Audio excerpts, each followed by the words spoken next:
ನಾಯಕನಾದ ಆ ಅಬ್ದುಲ್ ರಹಮಾನ್ನ ಒಂದು ಜೀವನ ಶೈಲಿಯನ್ನು ನೋಡಬೇಕು. ಈ ದೀಪಕ್ ಎಂಬ ಹುಡುಗ ತನ್ನ ಒಡನಾಡಿಯಾಗಿದ್ದ ಅವನ ತಂದೆ ಕರೆಂಟ್ ಶಾಕ್ ಹೊಡೆದು ರಕ್ತ ಬೇಕು ಎಂದಾಗ ಆ ರಕ್ತವನ್ನು ನೀಡಿದ್ದು ಇದೇ ಅಬ್ದುಲ್ ರಹಮಾನ್ ಆಗಿದ್ದಳು. ಆತ ಮನೆಗೆ ಬೇಕಾಗಿ ನನಗೆ ಹೊಯ್ಗೆ ಬೇಕು ಎಂದು ಹೇಳಿದಾಗ ಆ ಬಡ ಕುಟುಂಬಕ್ಕೆ ಫ್ರೀಯಾಗಿ ಉಚಿತವಾಗಿ ಹೊಯ್ಗೆ ಎಣ್ಣೆ ಹಾಕಿದ್ದು ಇದೇ ಅಬ್ದುಲ್ ರಹಮಾನ್ ಆಗಿದ್ದಳು.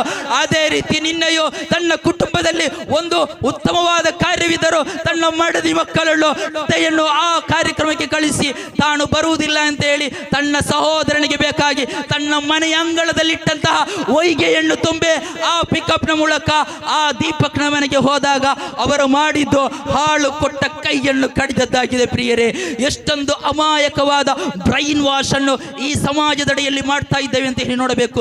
22-23 ವರ್ಷದ ಒಡನಾಟವಿರುವವರು 30,000ದಷ್ಟು ಹಣಗಳನ್ನು ಈ ಅಬ್ದುಲ್ ರಹಮಾನ್ ದೀಪಕನಿಗೆ ಸಾಲವಾಗಿ ನೀಡಿದ್ದ. ಪ್ರಿಯರೇ, ಇಂತಹ ಒಬ್ಬ ವ್ಯಕ್ತಿಯನ್ನು ನಿರ್ದಾಕ್ಷಿಣ್ಯವಾಗಿ ಕೊಲೆಗೈಯುವಾಗ ಆ ಮನೆಗೆ ನೀವೆಲ್ಲರೂ ಭೇಟಿ ನೀಡಿರಬಹುದು.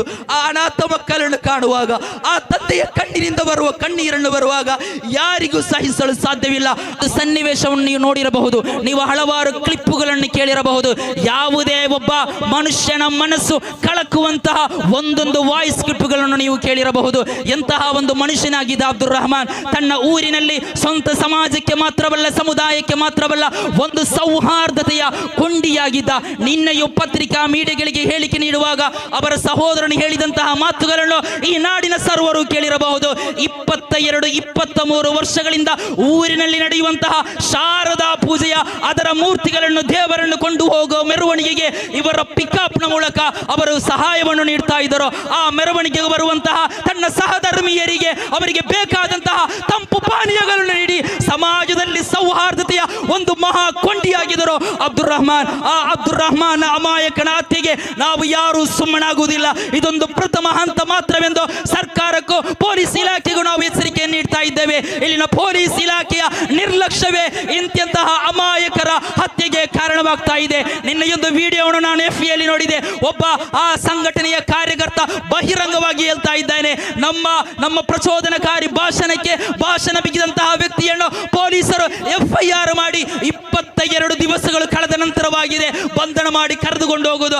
ಆಗ ಒಬ್ಬ ಅದರ ಕಾರ್ಯಕರ್ತ ಹೇಳ್ತಾ ಇದ್ದಾನೆ, ನನಗೆ ಪೊಲೀಸ್ ಅಧಿಕಾರಿಗಳು ಹೇಳಿದ್ದಾರೆ ಅವರಿಗೆ ಬೇಲ್ ನೀಡ್ತವೆ ಅಂತ ಹೇಳಿ. ಬೇಲನ್ನು ಮೊದಲೇ ಬರೆದು ನೀವು ಬಂಧನ ಮಾಡ್ತಾ ಇದ್ದೀರಾ. ಅದರಿಂದ ಅಂತಹ ಕ್ರೋಮ್ ಪ್ರಚೋದನಕಾರಿ ಭಾಷಣಗಳನ್ನು ಮಾಡುವವರನ್ನು ಹೆಡಮುರಿ ಕಟ್ಟದೆ ಈ ನಾಡಿನ ಯಾವ ಸಾಮಾನ್ಯ ಜನರಿಗೂ ಸ್ವಸ್ಥವಾದಂತಹ ನಿರ್ಭಯುಕ್ತವಾದಂತಹ ಒಂದು ಜೀವನ ನಡೆಸಲು ಇಲ್ಲಿ ಸಾಧ್ಯವಿಲ್ಲ. ಪ್ರಿಯರೇ, ಅದರಿಂದ ಪೊಲೀಸ್ ಇಲಾಖೆ ಎಚ್ಚೆತ್ತುಕೊಳ್ಳಬೇಕು. ನಿಮ್ಮನ್ನು ಯಾರು ತಡೆ ಹಿಡಿತಾರೋ ನೀವು ನಿರ್ದಾಕ್ಷಿಣ್ಯವಾಗಿ ಜಾತಿ ನೋಡದೆ, ಧರ್ಮ ನೋಡದೆ ಈ ಸಮಾಜದ ಶಾಂತಿಯನ್ನು ಭಂಗಗೊಳಿಸುವ ಅದು ಎಂತಹ ಮಹಾಶಕ್ತಿಯಾದರೂ ಅವರನ್ನು ನೀವು ಕಾನೂನಿನ ಮುಂದೆ ಎಡಮುರಿ ಕಟ್ಟಲೇಬೇಕು. ಆ ಎಡಮುರಿ ಕಟ್ಟಿ ಅವರಿಗೆ ಕಾನೂನಾತ್ಮಕವಾದ ಗರಿಷ್ಠ ಮಟ್ಟದ ಶಿಕ್ಷೆಯನ್ನು ವಿಧಿಸಿದರೆ ಮಾತ್ರವೇ ಈ ಸಮಾಜದಲ್ಲಿ ಶಾಂತಿ ನೆಲೆನಿಲ್ಲರೂ ಕಾರಣವಾಗಬಹುದು. ಮಹಾತ್ಮ ಗಾಂಧೀಜಿ ಹೇಳಿದಂತಹ ಸ್ವತಂತ್ರ ಭಾರತ ಯಾವುದಾಗಿತ್ತು?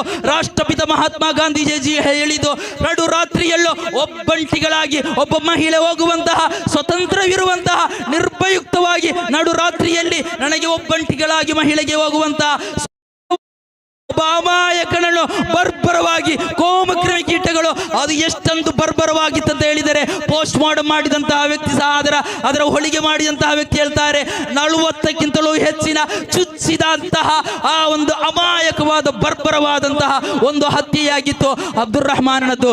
ಅದೇ ರೀತಿ ಇದರ ಮುಂಚೆಯೂ ಅಶ್ರಫ್ನಂತಹ ಒಬ್ಬ ಅಮಾಯಕ ನೆರೆ ರಾಜ್ಯದ ವ್ಯಕ್ತಿಯನ್ನು ಬರ್ಬರವಾಗಿ ಗುಂಪು ಹತ್ಯೆ ಮಾಡಲಾಗಿತ್ತು. ಇದೆಲ್ಲ UPಯಲ್ಲಿ ನಡೆಯುವಂತಹ, ಉತ್ತರ ಪ್ರದೇಶದಲ್ಲಿ ನಡೆಯುವಂತಹ ಗುಂಪು ಹತ್ಯೆದ ಪ್ರಥಮ ಹಂತವಾಗಿದೆ. ಅದರಿಂದ ಕಾನೂನು ಪಾಲಕರಲ್ಲಿ ವಿನಯವಾಗಿ ನಾನು ಒಂದು ವಿನಂತಿಯನ್ನು ಮಾಡ್ತಾ ಇದ್ದೇನೆ. ಯಾರನ್ನು ನೋಡದೆ ಅದರ ಹಿಂದೆ ಅಡಗಿರುವಂತಹ ಶಕ್ತಿ ಅದು ಯಾವ ಅಡಗುತಾಣದಲ್ಲಿ ಅಡಗಿಕೊಂಡರೋ ಅವರಿಗೆ ಯಾವ ರಾಜಕೀಯ ಶಕ್ತಿಗಳು ಬೆಂಬಲ ನೀಡುವುದಾದರೂ ನೀವು ನಿರ್ದಾಕ್ಷಿಣ್ಯವಾಗಿ ಅವರ ವಿರುದ್ಧ ಕ್ರಮಗಳನ್ನು ಕೈಗೊಳ್ಳಬೇಕೆಂದೇಳಿ ನಾವಿಲ್ಲಿ SKSFನ ಒಂದು ಮನವಿ. ಈ SKSF ಎಂಬುದು ಯಾವುದೇ ಒಂದು ಕೋಮುಕ್ರಿಮಿಯಾದಂತಹ ಕೋಮುವಾದದ ಹಿಂದೆ ಹೋದದ್ದಲ್ಲ. ಅಲ್ಲ, ನಾಡಿನಲ್ಲಿ ಸೌಹಾರ್ದತೆ ಬೇಕಾಗಿ ಜನವರಿ 26ರಂದು ದೇಶಾದ್ಯಂತ ಈ SKSF ಪ್ರಪಂಚದಾದ್ಯಂತ ಎಲ್ಲೆಲ್ಲ ಕಾರ್ಯಾಚರಿಸುತ್ತದೋ ಅಲ್ಲೆಲ್ಲ ಮಾನವ ಸರಪಳಿ ಎಂಬ ಸುಂದರವಾದ ಸೌಹಾರ್ದತೆಯ ಸಂದೇಶವನ್ನು ಸಾರಲು ಅಂತಹ ಒಂದು ಕಾರ್ಯ ಚಟುವಟಿಕೆಗಳನ್ನು ಮಾಡುವಂತಹ ಈ ದೇಶಕ್ಕೆ ಬೇಕಾಗಿ, ಈ ದೇಶದ ಅಭಿವೃದ್ಧಿಗೆ ಬೇಕಾಗಿ, ಈ ದೇಶದ ಸೌಹಾರ್ದತೆ ಸಹಬಾಳ್ವೆಗೆ ಬೇಕಾಗಿ ಒತ್ತು ನೀಡುವಂತಹ ಒಂದು ಸಂಘಟನೆಯಾಗಿದೆ SKSF.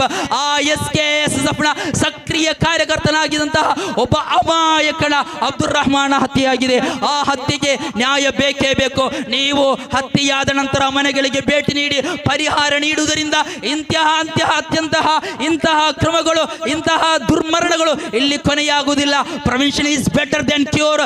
ರೋಗ ಬಂದು ಅದಕ್ಕೆ ಮದ್ದು ಮಾಡುವುದಕ್ಕಿಂತ ರೋಗ ಬರದೆ ಇಂತಹ ಹತ್ಯೆಗಳಿಗೆ ಕಾರಣವಾಗುವ ಕೋಮು ಪ್ರಚೋದಿತ ಭಾಷಣಗಾರರುಗಳನ್ನು ಯಾವುದೇ ನಿರ್ದಾಕ್ಷಿಣ್ಯವಿಲ್ಲದೆ ಇಲ್ಲಿ ಉಸ್ತುವಾರಿ ಸಚಿವರುಗಳು ಹೇಳುವಂತಹ ಹೇಳಿಕೆಗಳನ್ನು ನಾಚಿಸುವಂತಿದೆ. ಅವರಂತಹ ಹೇಳುವಂತಹ ಹೇಳಿಕೆಗಳು ಯಾವುದೆಂದರೆ ಅವರ ಹಿಂದೆ ಬೃಹತ್ತಾದ ಶಕ್ತಿ ಇದೆ, ಅವರ ಹಿಂದೆ ರಾಜಕಾರಣಿಗಳಿದ್ದಾರೆ, ಅವರಿಗೆ ಬೇಕಾದಂತಹ ಬೇಲ್ ಕೊಡುವಂತಹ ವ್ಯಕ್ತಿಗಳಿದ್ದಾರೆ. ನಿಮಗೆ ಅಧಿಕಾರ ನೀಡಿದ್ದು ಕೈಗೆ ಬಳೆ ತೊಟ್ಟು ಮನೆಯಲ್ಲಿ ಪಾತ್ರ ತೊಳೆಯಲಲ್ಲ. ಈ ರಾಜ್ಯದ ಅಡಿಯಾಗುವಂತಹ ಎಲ್ಲ ಕ್ರಿಮಿಕೀಟಗಳನ್ನು ಅವರಿಗೆ ಇಲ್ಲಿ ಬಂದಿಗೆ ಕರೆ ನೀಡಿದರು. ಎಷ್ಟೋ ಅಮಾಯಕ ವ್ಯಕ್ತಿಗಳಿಗೆ ಅಂದು 15ಕ್ಕಿಂತಲೂ ಹೆಚ್ಚು ಕಡೆಗಳಲ್ಲಿ ಚೂರಿ ಇರಿತವಾಗಿದೆ. ಎಷ್ಟೋ ಅಮಾಯಕ ವ್ಯಕ್ತಿಗಳ ಒಂದು ದಿನದ ಹೊಟ್ಟೆಗಿರುವಂತಹ ಅವರ ದಿನನಿತ್ಯದ ಆ ಒಂದು ಕಾರ್ಯಗಳಿಗೆ ಅಡ್ಡಿಯಾಗಿದೆ. ಅವರೆಲ್ಲ ಆ ದಿನದ ನಷ್ಟ ಪರಿಹಾರವನ್ನು ಆ ಬಂದಿಗೆ ಕರೆ ನೀಡಿದವರ ಸೊತ್ತಿನಿಂದ ಮುಟ್ಟುಗೋಲಾಕಿ ಅದಕ್ಕೆ ಪರಿಹಾರ ನೀಡಬೇಕೆಂದೇಳು ಈ SKSF ಮೂಲಕ ನಾವು ವಿನಂತಿಸ್ತಾ ಇದ್ದೇವೆ. ನಾನು ನನ್ನ ಮಾತನ್ನು ಕೊನೆಗೊಳಿಸ್ತಾ ಇದ್ದೇನೆ. ಪ್ರಿಯರೇ, ಇತರ ಭಾಷಣಗಾರರು ಇರುವುದರಿಂದ ಆ ಒಂದು ಕೋಮು ಕ್ರಿಮಿ ಕೀಟಗಳಿಗೆ ಅತ್ಯಂತ ಬರ್ಬರವಾಗಿ ಹತ್ಯೆಯಾದಂತಹ ಅಬ್ದುಲ್ ರಹಮಾನ ನ್ಯಾಯಕ್ಕೆ ಬೇಕಾಗಿ ನಾವೆಲ್ಲ ಇಂದು ಒಗ್ಗೂಡಿದ್ದೇವೆ. ಇದು ನಮ್ಮ ಪ್ರಥಮ ಹಂತ ಮಾತ್ರವಾಗಿದೆ. ಸರ್ಕಾರ ಎಚ್ಚೆತ್ತುಕೊಂಡು ಈ ಕ್ರಿಮಿ ಕೀಟಗಳನ್ನು ಅದರ ಹಿಂದೆ ಅವರನ್ನು ಪ್ರಚೋದಿಸಿ ಇಂತಹ ದುರ್ಕೃತ್ಯಕ್ಕೆ ಬಳಸಿದಂತಹ ಅದರ ಹಿಂದೆ ಅಡಗಿರುವಂತಹ ಪ್ರಚೋದನಾಕಾರಿ ಭಾಷಣಗಾರರನ್ನು ಹೆಡೆಮುರಿ ಕಟ್ಟಿ ಕಾನೂನಾತ್ಮಕ ಮೂಲಕ ಗರಿಷ್ಠ ಪ್ರಮಾಣದ ಶಿಕ್ಷೆಯನ್ನು ವಿಧಿಸದಿದ್ದಲ್ಲಿ ಇಂದು ಇಂತಹ ಪ್ರಕರಣಗಳಿಗೆ ಅಂತ್ಯ ಹಾಡಲು ಒಮ್ಮೆಯೂ ಸಾಧ್ಯವಿಲ್ಲ. SKSF ಎಂಬುದು ಈ ಸಮಾಜದಲ್ಲಿ ಈ ದೇಶದ ಸಂವಿಧಾನವನ್ನು ಗೌರವಿಸಿ ಈ ಸಮಾಜದಲ್ಲಿ ಶಾಂತಿಯುತವಾದ ಸೌಹಾರ್ದತೆಗೆ ಬೆನ್ನೆಲುಬಾಗಿ ನಿಂತಹ ಒಂದು ಸಂಘ ಸಮಸ್ಯೆಯಾಗಿದೆ. ನಮ್ಮ ಅಬ್ದುಲ್ ರಹಮಾನ್ ಸಹೋದರರಾದ ಹನೀಫ್ ರವರು ಅದೇ ರೀತಿ ಕೊಲೆಗಡುಕರ ಹತ್ಯೆಗೆ ಅದರಲ್ಲಿ ಮಾರಕವಾಗಿ ಗಾಯಗೊಂಡಂತಹ ನಮ್ಮ ಶಾಫಿ ಅವರ ತಂದೆಯು ನಮ್ಮೊಂದಿಗೆ ಈ ಪ್ರತಿಭಟನೆಯಲ್ಲಿ ಸೇರಿಕೊಂಡಿದ್ದೀರಿ. ಇವರಿಗೂ ತುಂಬ ಹೃದಯದ ನಾವು ಸ್ವಾಗತವನ್ನು ಕೋರ್ತಾ ಇದ್ದೇವೆ. ಪ್ರೀತಿಯ ನನ್ನ ಕಾರ್ಯಕರ್ತರೇ, ಅದರಿಂದ ಇದೊಂದು ಪ್ರಥಮ ಎಚ್ಚರಿಕೆ ಮಾತ್ರವಾಗಿದೆ.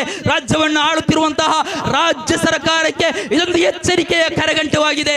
ಇಲ್ಲಿ ಒಂದಿನಿತು ಈ ಜಿಲ್ಲೆಯಲ್ಲಿ ಶಾಂತಿ ಬೇಕು, ಸೌಹಾರ್ದತೆ ಬೇಕು. ಒಂದಿನಿತು ರಕ್ತವು ಇನ್ನೊಂದು ಅಮಾಯಕನ ಜೀವವು ಈ ಜಿಲ್ಲೆಯಲ್ಲಿ ಬಲಿಯಾಗಬಾರದು. ಈ ರಾಜ್ಯದ ಜನತೆಗೆ, ಈ ಊರಿನ ಜನತೆಗೆ ನಿರ್ಭೀತಿಯಿಂದ ಜೀವನ ನಡೆಸುವಂತಹ ಸನ್ನಿವೇಶವನ್ನು ಉಂಟು ಮಾಡಲು ಇಲ್ಲಿನ ನ್ಯಾಯಪಾಲಕರು, ಇಲ್ಲಿನ ಗೌರವಾನ್ವಿತ ಸರ್ಕಾರ ಇದಕ್ಕೆ ಮುಂದೂಡಿಡಬೇಕು. ಇಲ್ಲದಿದ್ದರೆ ಅಬ್ದುಲ್ ರಹಮಾನ್ಗೆ ನ್ಯಾಯ ದೊರಕುವವರೆಗೂ ನಿರಂತರವಾಗಿ ನಾವು ಈ ಹೋರಾಟವನ್ನು ಮುಂದುವರಿಸುತ್ತೇವೆ. ಕಾನೂನಾತ್ಮಕ ಮೂಲಕ ಈ ಸಂವಿಧಾನವನ್ನು ಗೌರವಿಸಿ ಕಾನೂನಿನ ಚೌಕಟ್ಟಿನ ಒಳಗೆ ನಿಂತು ನಾವು ನಿರಂತರವಾಗಿ ಅಬ್ದುಲ್ ರಹಮಾನ್ನ ಕೊಲೆಗೆ ನ್ಯಾಯ ದೊರಕುವವರೆಗೂ ನಮ್ಮ ಹೋರಾಟ ಅದು ಈ ಜಿಲ್ಲೆಯಿಂದ ರಾಜ್ಯದ ರಾಜಧಾನಿ ಬೆಂಗಳೂರಿನವರೆಗೂ ನಾವು ನಿರಂತರವಾಗಿ ಮಾಡ್ತೇವೆ. ಅದರಿಂದ ಸರ್ಕಾರ ಎಚ್ಚೆತ್ತುಕೊಳ್ಳಬೇಕು. ಪೊಲೀಸ್ ಇಲಾಖೆ ಇಲ್ಲಿ ಯಾರೆಲ್ಲ ಸೌಹಾರ್ದತೆಯನ್ನು ಕೆಡುತ್ತಾರೋ ಅವರು ಸಾಮಾಜಿಕ ಜಾಲತಾಣಗಳಲ್ಲಿ ಬಹಿರಂಗವಾಗಿ ಹೇಳಿಕೆ ನೀಡುವವರನ್ನು ಆದಷ್ಟು ಬೇಗ ಇಲ್ಲೆಲ್ಲ ಸ್ಪಷ್ಟವಾದ ದಾಖಲೆಗಳು ಅದು ಪೊಲೀಸ್ ಇಲಾಖೆಯ ಕೈಯಲ್ಲೂ ಇದೆ.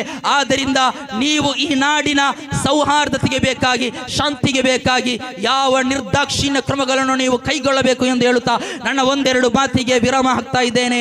ಅಸ್ಸಲಾಮು ಅಲೈಕುಂ ವರಹಮತುಲ್ಲಾಹಿ ವಬರಕಾತು.